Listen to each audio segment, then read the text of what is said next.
exciting time. I guess let's talk about that win over Grand Valley, starting off with how we're proud of you of the girls after that performance to go in, beat the rival, one of the top-ranked teams in the nation, to come out with that win in Allendale. How exciting was that for you guys?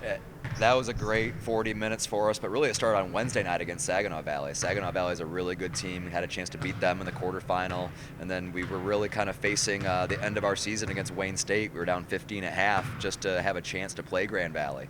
So we really ran into that game with a lot of momentum. As soon as we knew that we were playing them in their gym, it's a game that we had talked about earlier in the year when we lost to them at our place. We wanted to earn another chance to play them again, and we knew the only way to do that would probably be in the conference championship. So we had been looking forward to that for a while, and our girls just stepped up to the moment. They did a great job. They weren't afraid of it. They were ready for it. Mentally, this is a really tough, strong group. So when we get in those kind of pressure situations, we really did a nice job of playing loose, playing free, and possibly playing one of our best defensive games of the entire season.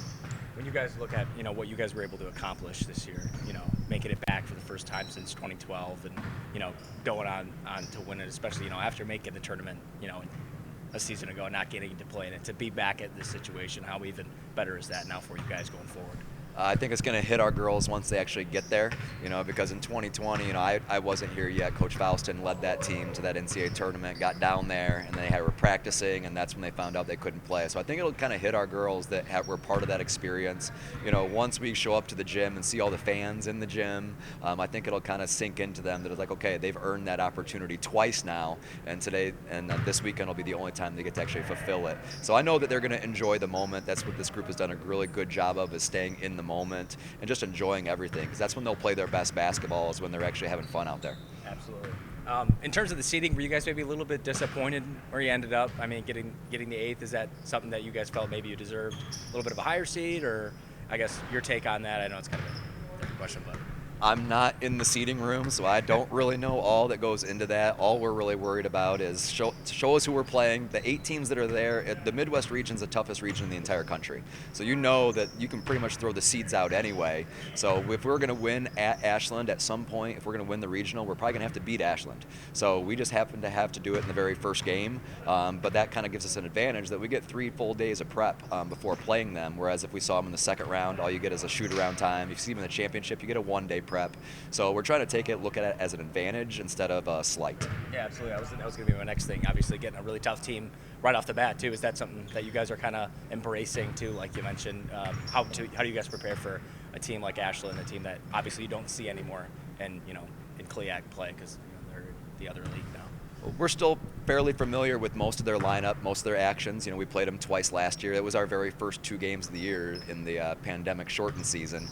So we do know quite a bit of their personnel. They got a few new players in there, but for the most part, the system they run is very similar, both offensively and defensively. And just this past Sunday, we had to go beat the number 2 team in the country in their gym in a hostile environment.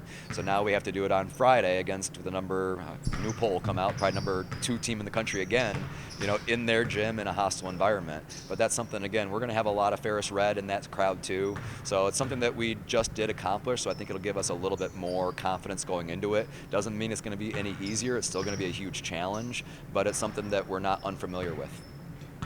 Establishing this part of basketball here with the women's team, I know these girls put in a lot of hard work, and it takes a team effort. For you guys to repeatedly starting to really find a rhythm over the last few years, is it really starting to be a staple program? Ferris putting guys like, hey, look out, this team is always somebody to look out for year in and year out. Well, success breeds success. So not just within our own program, but just kind of look at all the Ferris athletics programs, looking at what men's basketball first did with winning the national championship, what football did winning the national championship. This year we had women's soccer win at Grand Valley to win the GLIAC tournament. Volleyball won the GLIAC tournament on the road at Michigan Tech. We won the conference tournament on the road. It's really I'm not saying it's the expectation every single time, but it's the culture that we're in, that we expect to be competing for it. All you got to do is give yourself a good chance and get there, and I think that's becoming the expectation. And once you're in those moments, our teams have risen to those occasions and gotten it done. So it's great to see success breed success. And these girls, once they get a little taste of it, they want a little bit more and a little bit more. That kind of feeds their off-season motivation, helps them work a little bit harder because they know, hey, this is what we've accomplished, but we always want more.